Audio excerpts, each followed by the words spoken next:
Halo Sobat Book Reading 12 yang berbahagia. Jumpa lagi. Kita akan melanjutkan pembacaan buku kita, masih dengan buku yang berjudul Kebun Mawar karya Sa'di Syirazi. Pada episode kali ini kita akan membacakan beberapa hikayat masih pada bab sikap para raja. Bismillahirrahmanirrahim. Hikayat 6. Konon salah seorang raja ajam pernah merentangkan tangan tirainya untuk merebut kekayaan rakyat dan mulai menyiksa mereka secara kejam, sehingga rakyat pun melarikan diri dari tekanannya dan lebih memilih berada di negeri manca daripada menderita. Ketika jumlah petani berkurang, kemakmuran negeri itu surut, kekayaan negara menurun, dan musuh mulai menekan. Barang siapa menghendaki bantuan di hari bencana, katakan padanya, bermurah hatilah dikala makmur. Seorang budak akan pergi jika kau tak meraih hatinya. Berbuat baiklah, sehingga orang asing mau menjadi budakmu. Suatu hari, Shahnameh dibacakan di aula istana pada bagian tentang runtuhnya kekuasaan Faridun.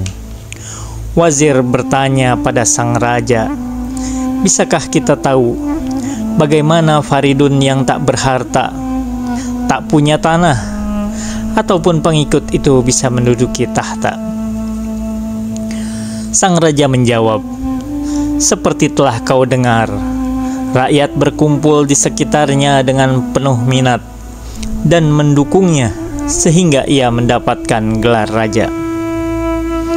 Yang mulia, tanya sang wazir, sejauh rakyat yang berkumpul itu bisa mengangkat seorang menjadi raja, kenapa Paduka mengusir mereka?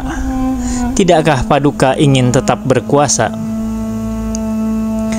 Lebih baik hargailah tentara seperti kau menghargai nyawamu, karena penguasa bisa berkuasa karena pasukan tentara. Sang raja bertanya, apa penyebab tentara dan rakyat bisa berkumpul? Sang raja harus memiliki kemurahan hati agar mereka mau berkumpul, sahutnya. Dan ia harus punya kelembutan hati sehingga mereka bisa aman berlindung di bawah bayang kejayaannya. Paduka tidak punya kedua hal itu. Seorang yang kejam tak bisa menjadi sultan, sebagaimana serigala tak bisa menjadi gembala. Seorang raja yang melakukan kekerasan sama halnya menghancurkan dasar dinding kerajaannya sendiri. Nasihat sang wazir tak berkenan di hati raja, dan ia dijebloskan ke dalam penjara. Tak lama kemudian, para sepupu sang sultan bangkit mengatur kekuatan, berusaha merebut tahta kerajaan. Rakyat yang menderita dan mengungsi karena kekejaman sang raja berkumpul untuk mendukung mereka, sampai kendali kerajaan pun terlepas dan jatuh ke tangan mereka. Jika seorang raja menekan rakyat yang lemah, mereka akan menjadi musuh yang berat di masa bencana. Berdamailah dengan bawahanmu agar selamat saat bertempur dengan musuh, karena bawahan raja adil adalah tentara. Hikayat 7. Seorang padishah duduk di sebuah perahu bersama seorang budak ajam. Si budak belum pernah melihat laut atau mengalami ketidaknyamanan berada di atas perahu.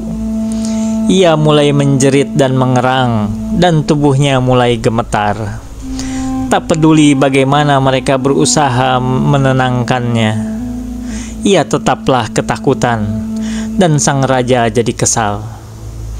Tak seorang pun tahu apa yang harus dilakukan. Ada seorang bijak di antara mereka yang kemudian berkata pada sang raja, jika Paduka berkenan memerintahkan, hamba tahu cara untuk menenangkannya. "Itu sungguh bentuk kebaikan dan kemurahan hatimu," sahut sang raja. Maka ia perintahkan si budak agar diceburkan ke dalam laut. Beberapa kali ia timbul tenggelam permukaan air. Kemudian mereka sambar rambutnya dan menariknya ke arah perahu. Budak itu bergelayutan pada daun kemudi dengan kedua tangan, dan ketika terentaskan kembali, ia duduk di sudut dan bersikap tenang. Sang raja heran dan bertanya, "Apa hikmah di balik peristiwa ini?"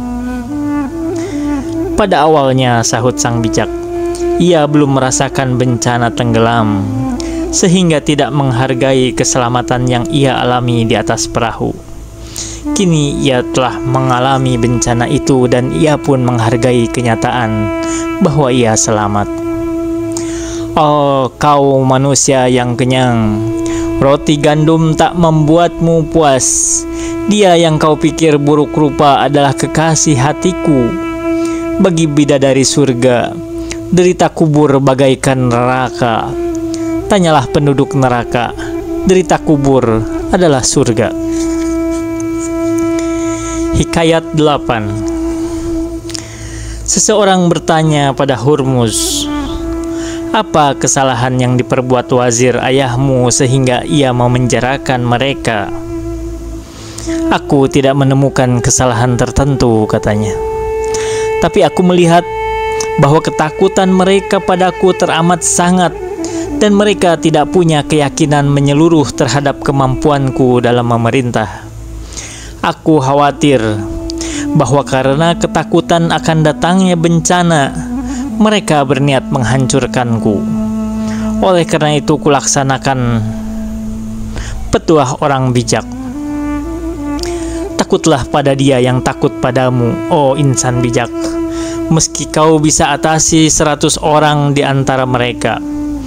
Seekor ular menggigit kaki di gembala karena takut ia akan menggempur kepalanya dengan batu. Tidakkah kau lihat bahwa ketika seekor kucing ketakutan, ia akan mencakar mata seekor harimau?" Hikayat 9. Seorang raja Arab jatuh sakit di usia tuanya dan telah kehilangan segala harapan hidup ketika seorang pengendara kuda datang memasuki gerbang istana dan menyampaikan kabar gembira, berkata, "Benteng pertahanan musuh telah takluk berkat keberuntungan paduka raja. Para musuh telah ditahan, dan para prajurit dan bawahan di wilayah itu semuanya tunduk pada perintah paduka." Sang raja mendesah putus asa dan berkata, "Kabar baik ini bukan untukku. Ini adalah untuk musuh-musuhku, yaitu para pewaris kerajaan itu. Celaka, ku habiskan hidup yang berharga ini dengan berharap setiap hasrat hatiku bisa tercapai.